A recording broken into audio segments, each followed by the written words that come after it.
Hey everybody, welcome to the Briefing Room. I'm Devin Dwyer on this Friday. Great to have you with us. It's President Trump's birthday today. We'll be talking about him and some exclusive new ABC News reporting about what his campaign has been finding and polling in some of those early states. Catherine Faulders is standing by with that exclusive reporting. We'll also get into a little bit later today the Trump presidential Twitter library that's come to Washington, D.C. We'll go inside, tell you what that's all about.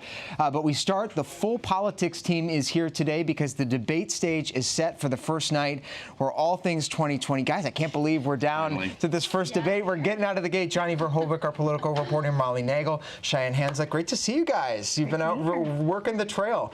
So let's break it down for everybody now that the DNC has set the stage. Johnny, tell us what we know about that first debate. Right, so the first debate is in 2 weeks. And when the DNC kind of made these rules for qualifying for this first debate, they were anticipating this massive field that right now is at 23 candidates. I think we have a graphic. Exactly. So they whittled it down to 20 candidates. That'll be on the first two debate stages. It'll be over 2 nights. And they basically knew that they wanted to keep out, extraneous candidates. So they set these standards. You had to get 1% in 3 polls, either a national or an early state poll, and then get 65,000 individual donors to prove that they kind of have this grassroots fundraising momentum. And so that's kind of what's resulted in this. It's a pretty broad standard to start, right? And they wanted to keep it pretty loose. Exactly. And they've argued this allows, a pretty wide variety of candidates to qualify for the stage, which they have. Here are the contenders. So they've divided them into 2 groups of 10.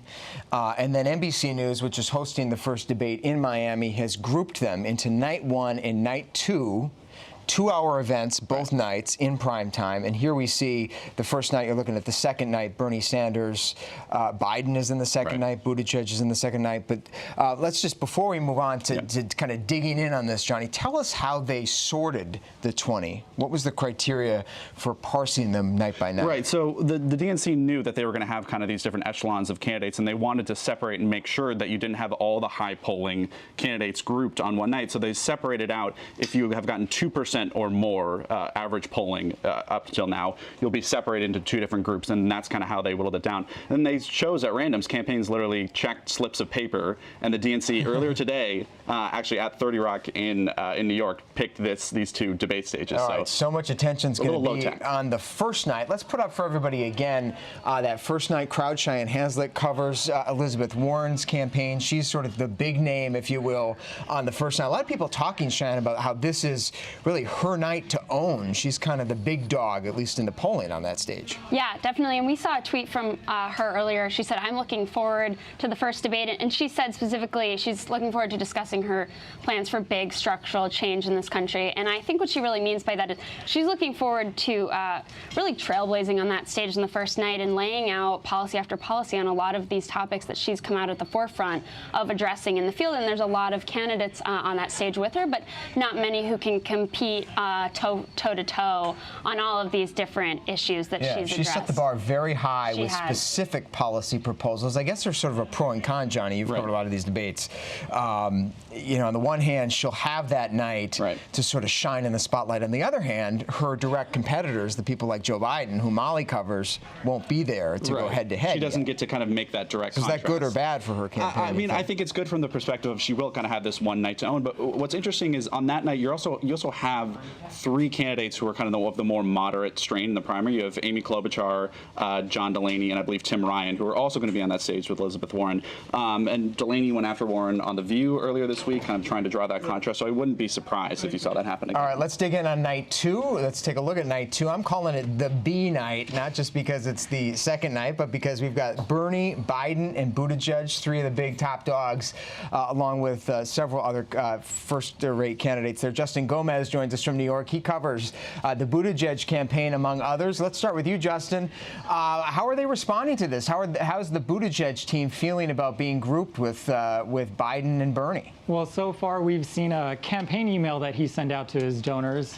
And one of the lines that he put in there was saying that this is going to be the first time that a lot of people get to hear from Mayor Pete, and the first time that they maybe even get to know who he is.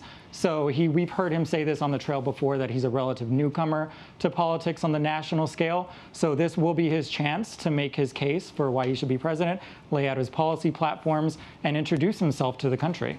Is this a good thing, Molly, for Team Biden, who's been front and center, leading in the polls, to be on the second night, maybe than the first? How are they responding to this placement? So Team Biden they're looking forward to the debate no matter what. An advisor who I spoke to said that, this is something that Biden himself has said. Calling it a debate is somewhat of an exaggeration. They say with 9 other candidates on that stage, it's going to be really hard for anybody to have a breakout moment. And the advisor I spoke to said Joe Biden doesn't need a breakout moment. He is leading this pack.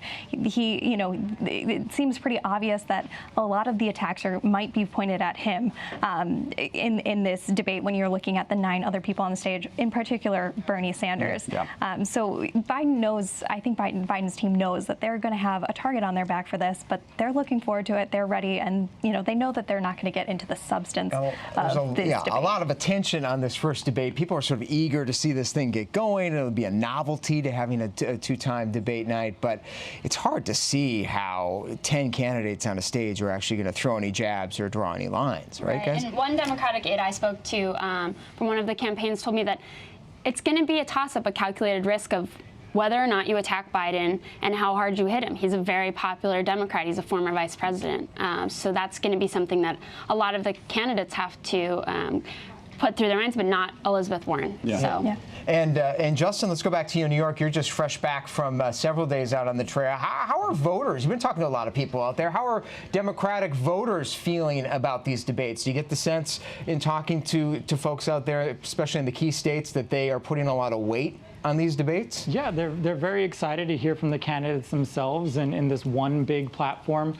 Just last week, I was talking to a Democratic aide in Iowa, and she said from going around and talking to voters in the state, right now, Iowans still aren't sure who they're going to vote for. A majority of them still haven't chosen the one candidate. Obviously, we are very early into this race, so there is a lot of time to make up their minds.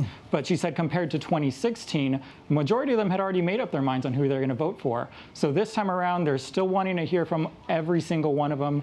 There's a lot of candidates to hear from, and these 2 nights are going to give them a pretty good sense on what each of them are offering. All right, Justin Gomez, we'll see you out there. Thank you so much. Great to hear from you. Molly Nagel, thank you. I know Cheyenne and Johnny are going to stick around because we're going to talk about the 3 leftover candidates who sadly didn't make it on the stage under the Democratic National Committee's rules.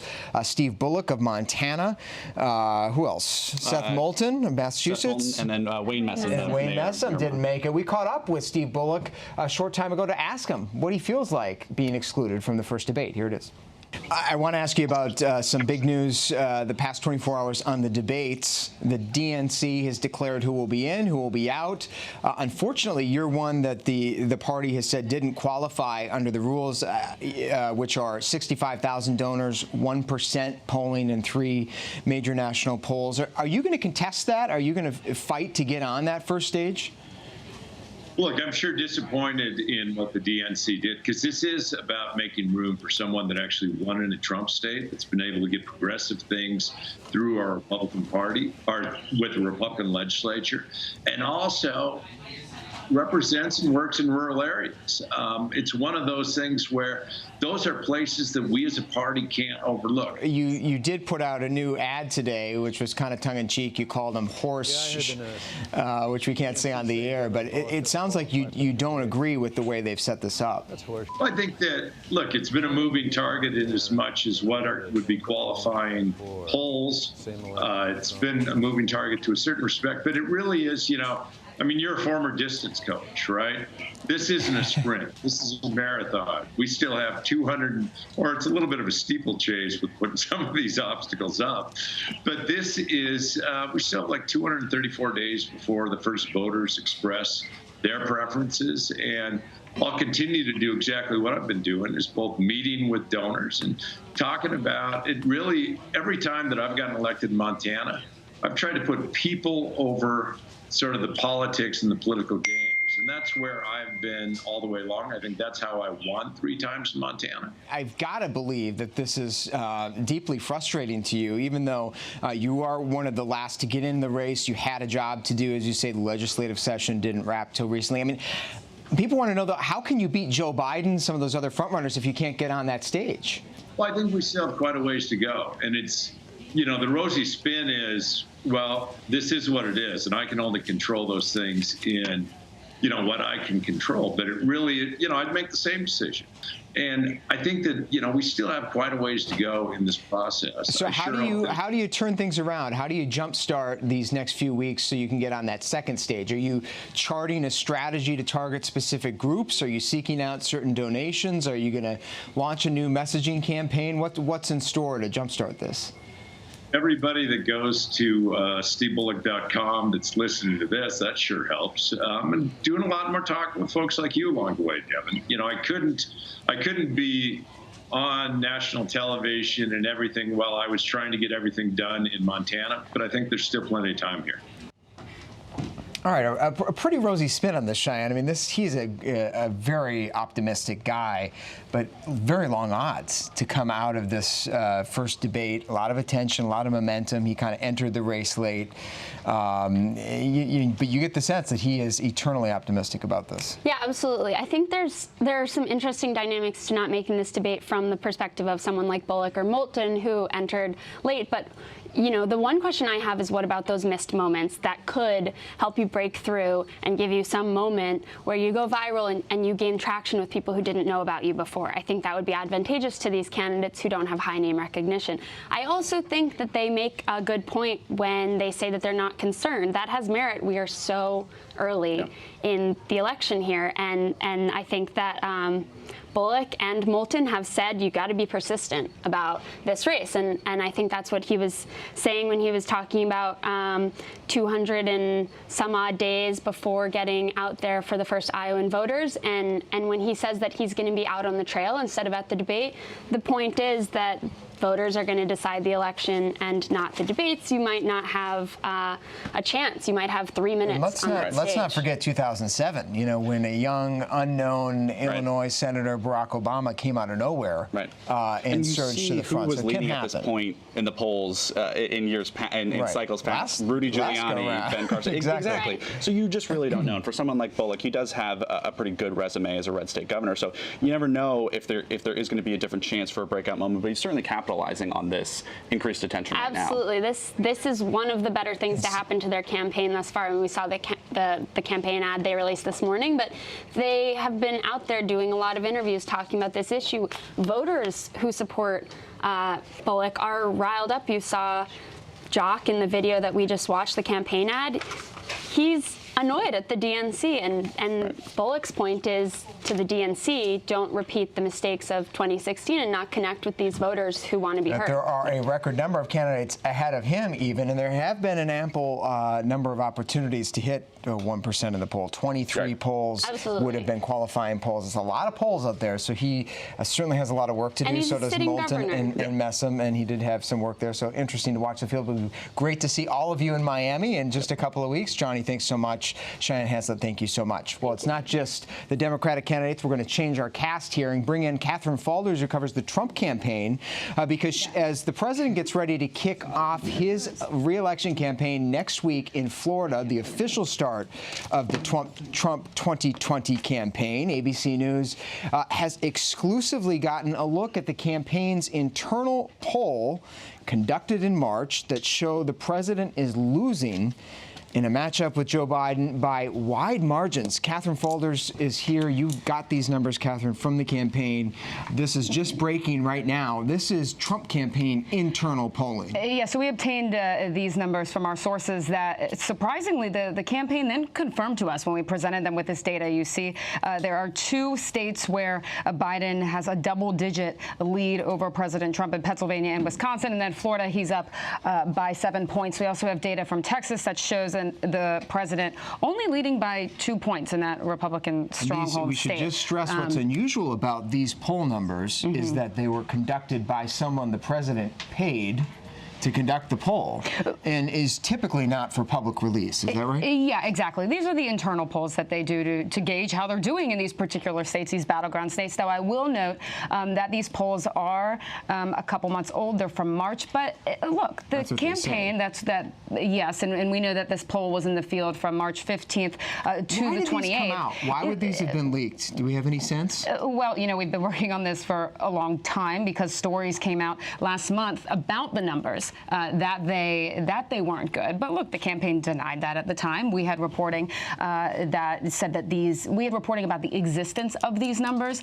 But look, we just stayed on them and finally got these numbers for these battleground states. Now, I will know that this poll in particular was a 17-poll state. So there are more states. There's more battlegrounds in this state. We don't have all the numbers. We haven't seen the full data of this report, but these numbers by our sources were shared with us that show the president is down. But look, they have acknowledged them, and they say that they're old and that there are new polls. And what's fascinating about this drama is that the president, both to George Stephanopoulos and you see here on Twitter today, denied the existence of any such internal polling within his campaign. He called it fake news. But we have obtained the document from the campaign with the numbers on it.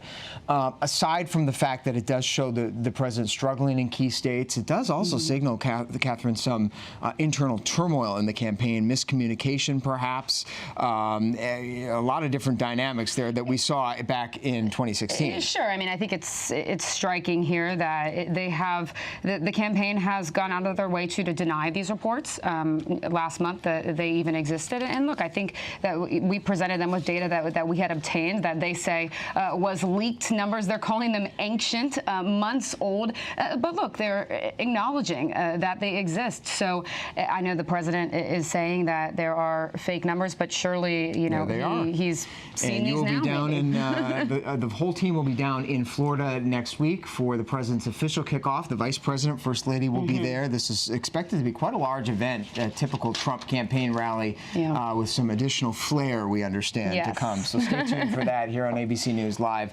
Moving on now, though, to some continued fallout from the president's interview with George Stephanopoulos this week, an ABC News exclusive two-day event. We should say much more ahead on Sunday. But the political world continues to put its mind around the president's comments about accepting foreign support, foreign information in the middle of a presidential campaign. That has prompted protests from Democrats over this is what the president told George. Your campaign this time around, if foreigners, if Russia, if China, if someone else offers you information on an opponent, should they accept it or should they call the FBI? I think maybe you do both. I think you might want to listen. There's nothing wrong with listening. If somebody called from a country, Norway, we have information on your opponent. Oh, I think I'd want to hear it. You want that kind of interference in our elections? It's not an interference. They have information. I think I'd take it. First of all, I don't think anybody would present me with anything bad because they know how much I love this country. Nobody's going to present me with anything bad. Number two, if I was, and of course you have to look at it because if you don't look at it, you're not going to know if it's bad. How are you going to know if it's bad? But of course you give it to the FBI or report it to the Attorney General or somebody like that. So, Catherine, the president walking back his comments just a little bit, saying, of course, as president of the United States, he talks to world leaders. He hears things all the time. You wouldn't know it's wrong unless you heard it. Right, exactly. And look, that is also the line that's being used by Republicans on Capitol Hill, too, right? He's echoing that. Look, how would I know to report it to the FBI if what they were offering me, if what they were bringing to me, that I didn't at least listen? So, look, a little bit of a walk back there. Of course, acknowledging that he said it and the context in which he did. And prompting a remarkable assertion from the head of the Federal Election Commission in the United States, Ellen Weintraub, we should note is a Democrat, but put out a tweet overnight and a statement explaining what federal election law says. Take a look here. She basically says that she's surprised she has to make this clear to the American public, but she says it's illegal for anybody to solicit, accept, or receive anything of value from a foreign national in connection with a U.S. election. Not a novel concept. She does cite federal code there. So that is the law from the independent election police, if you will. But let's bring in an independent election watchdog and a lawyer. Sheila Krumholz is executive director of the Center for Responsive Politics. She tracks this stuff along with money in politics. Sheila, thank you so much for joining us. Wanted you to sort of just simply lay out for everybody, where is the line here? What does the law say about what is or is not permissible when it comes to having these sorts of conversations? In fact, the line is very clear, very bright, and very red. It is not permissible for, according to federal election law, for any foreign national or government to provide anything of value to for any U.S. election at any level, federal, state, or local. So this is really quite clear, and I think that is why we saw President Trump try to walk it back this morning. And it does seem, Sheila, that the president is sort of zeroing in on what is perhaps a gray area, this what if unsolicited information comes to you. Does the law say anything about whether or not you could hear out a foreign government, a foreign leader, a foreign interest when presenting something related to American politics? You know, I think there is the potential for gray area if it is not, as it was in 2016, a foreign government saying we have something of interest on your opponent, but rather a conversation about diplomatic relations and an, oh, by the way, offhand comment comes up. But in the case of the 2016 election, I think that example is quite clear, which is why Robert Mueller spent so much time on his report on that event. And real quickly, I know that a lot of media outlets and other members of Congress rely on the work that you're doing as an independent organization, nonpartisan organization, the Center for Responsive Politics, to police a lot of this stuff. But is there a governmental agency that would enforce these sorts of behaviors? Is it the courts? Who actually would say, you know, call a campaign, call a candidate out for this behavior? You know, there is no exception for this behavior if a campaign knowingly invites, accepts, receives information on an opponent from a foreign government or foreign national. The Supreme Court has consistently upheld this, and people have gone to jail, both foreigners and who gave information and Americans who facilitated that passage of information. And the Department of Justice that would be a criminal violation pursued by the Department of Justice in that case. Hey, Sheila Krumholz, Executive Director of the Center for Responsive Politics. Thanks so much, Sheila, for coming on and breaking it down on a Friday for us. My pleasure. Thanks. Moving on now to those explosions of oil tankers in the Gulf of Oman, two this week following 4 incidents a month ago, and this debate now that's underway in the international community over intelligence that the U.S. says points squarely at Iran as being the responsible power for those attacks. Our Louis Martinez is the senior Pentagon reporter who's been tracking all this. Louis, the military overnight released some video that says they captured Iranian vessels reclaiming a mine that didn't explode. So, like, is that a smoking gun? Well, apparently not to Germany, Devin, because Germany has come out saying that that video evidence is not enough for them to prove 100% that Iran was behind the attacks on those 2 oil tankers yesterday. But the United States is making a case. They are declassifying these images. I can't tell you how highly classified this type of imagery is normally, but the United States making a big push to push this out there to show the world and the American public that Iran is responsible behind these attacks. We heard earlier today from Acting Secretary of Defense Pat Shanahan. He told reporters that the United States is trying to build an international consensus, and he pointed to the release of these images as an example of how they're trying to convince the world that Iran is behind this, because this is not just a U.S. problem. This is an international problem that needs to be dealt with quickly. And so that's why we're seeing this. But again, not everybody is buying into it.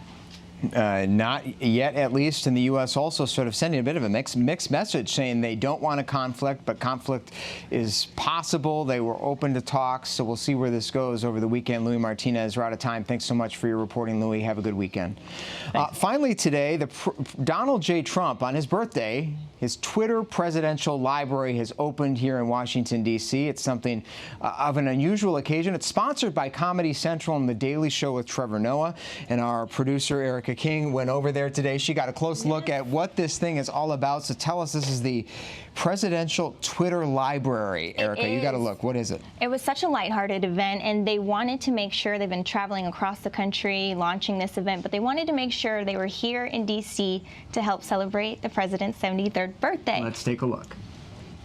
At The Daily Show, we started thinking about if President Trump had a library, what would it look like? We started realizing he doesn't really have a lot of paper documents, but he does have a lot of tweets. So we decided to come up with a presidential Twitter library with all of President Trump's most poetic and important tweets. What's your favorite tweet by Donald Trump? Probably Kofifi. It got us all talking, so maybe that was its intent. What's your favorite part of this library? I think my personal favorite part is the Trump versus Trump exhibit, where we can see the president battling himself on Twitter through his own contradictory tweets. Do you think, his momentum of his tweets will stay the same during this 2020 presidential campaign? Yeah, I think the stats show that he's actually slowed down recently. All the more reason to have a presidential Twitter library to kind of bring awareness back to his Twitter feed and make it great again. I think he'll continue using Twitter because it's one of his most effective tools.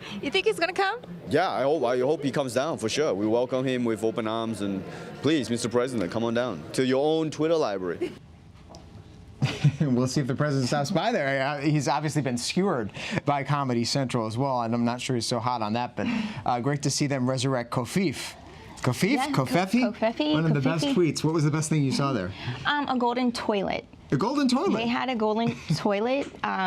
People could come in there and act like if they were in the president's bathroom Okay, to it's tweet. part of the Twitter library. And as part of surprises and birthdays, I actually want to bring in our ABC News' political director, Rick Klein, because we have a surprise for you. Someone Yes. say birthday? What is this? So, It's the briefing room birthday? President Trump's birthday, but it is also the second birthday of the briefing room, and it is a special toddler out on its own power, doing all kinds of great stuff. Wow, Devin, look at this. So this is for you and This the is entire ABC 2. And for you, and for you, and the whole crew. This is Happy birthday to the briefing room. This show is a huge team effort. Every one of the ABC News contributes in There some we way, go. shape, or form. It has been great to see this show evolve and flourish. Absolutely. You're one of the founders, Rick. The founding fathers. I'll get a of piece the of cake briefing then. room. Yeah. All right, let's give it a group blow. 1, 2, 3. And that's all for a Friday here in the briefing room. Have a great weekend. See you on Monday. It's also Army.